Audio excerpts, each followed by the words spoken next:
Now, being in the Premier League and having a club that is of incredibly high profile is all well and good. It means that you are playing against the best, it means that you can sign the best, and it means that everyone is sort of talking about your club a little bit more, and that is kind of nice sometimes. But then you get to the times where there are certain accounts, people, some would say journalists, that want to take advantage of that and use the names of said bigger clubs for financial gain. And I feel like we might have seen something similar to that happen yesterday when Fabrizio Romano posted out a tweet about Noah Okafor, specifically stating that Noah Okafor has scored 8 goals in the Premier League this season, which is the most of any Swiss player of all time, with Granit Xhaka up there and Xherdan Shaqiri also part of that conversation, which is very, very good. Like at the moment, Leeds United have to be very happy with the signing. Okafor has to be happy with the season. But then you get to the sort of wider questions as to why is this particularly being tweeted out right now? Because sure, if you are just tweeting out fun facts about various players, brilliant, that's fine. It's an interesting fact. It's something you'd expect from Stats. Stats is great. Go follow Stats on Twitter. But Ellis Platten replied to this tweet, noting that Fabrizio Romano also tweeted out a picture of Noah Okafor immediately before he signed for Leeds United. It was a picture taken from on a private jet, which presumably the majority of people on the internet don't have access to, and that does include Fabrizio Romano. And it was a picture of Noah Okafor and his friends on the way to Leeds as he was about to sign his contract and all this kind of stuff.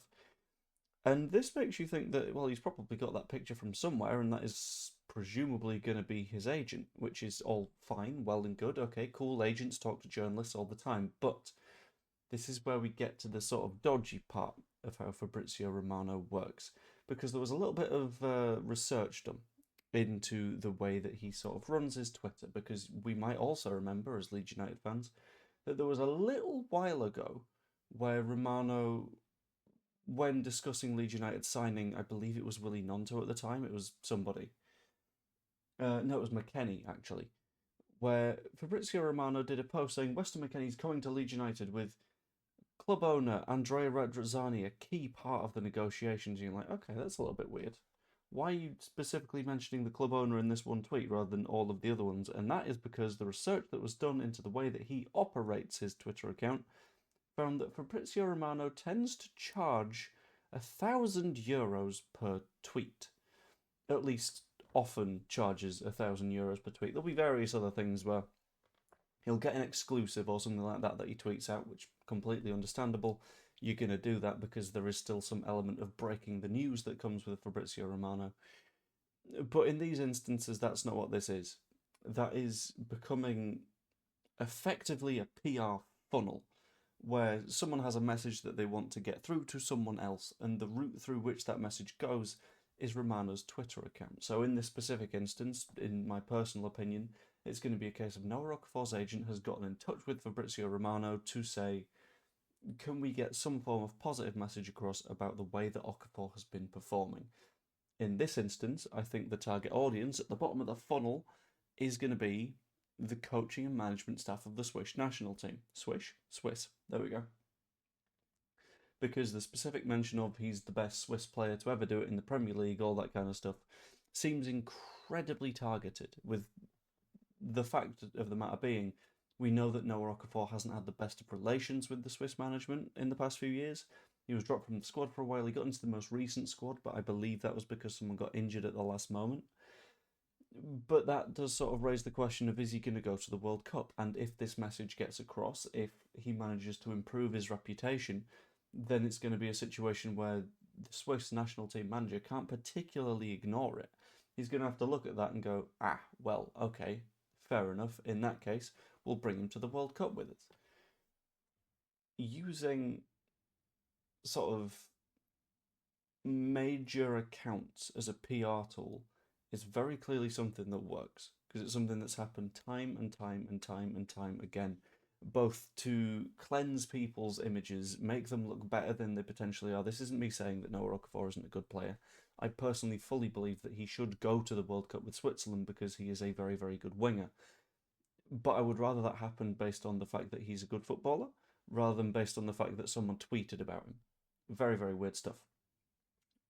But the thing is, whilst this is fine in this instance for Leeds United fans, for whoever, it is part of a worrying trend. And it is a part of a worrying potential situation in the future for Leeds United fans, because this moment we're like, cool, fine. If he ends up at the World Cup, he ends up at the World Cup. Hopefully, he looks really, really good at it. But then you get to the situation of, well, what if it isn't the World Cup? Then you get to the situation of looking back at the Rafinha situation, for example. We knew that Rafinha wanted to go to Barcelona. That was always known. But was there something in the fact that, I mean, Romano talked about the fact that there was an agreement between Rafinha and Chelsea.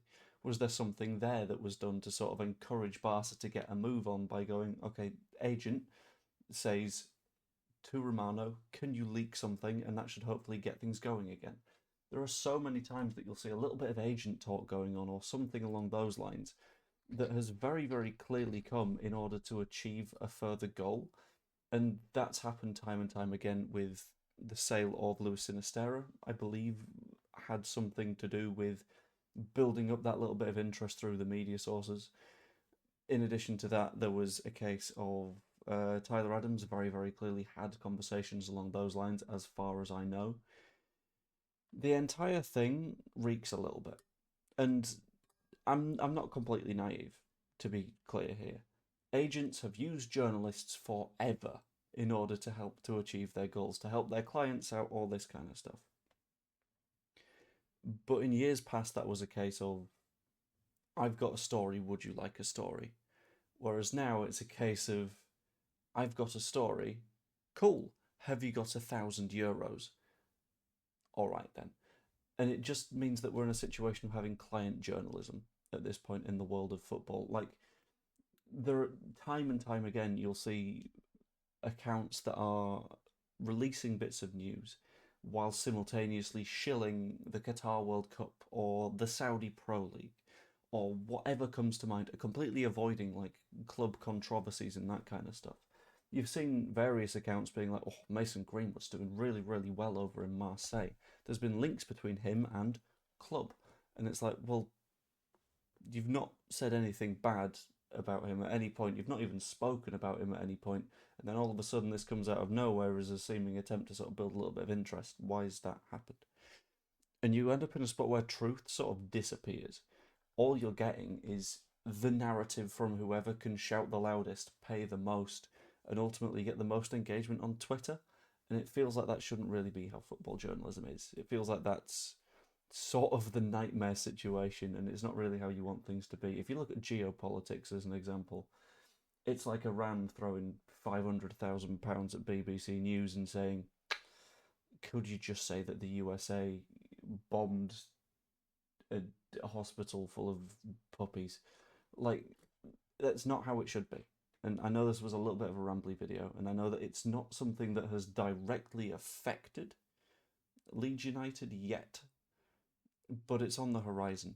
And it's something that I think we need to be very much aware of because it's not a good situation to be in.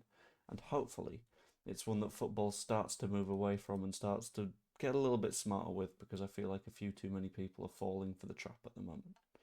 But anyway, bit of a rambly video because it was a note that interested me a little bit and I thought was worthy of conversation.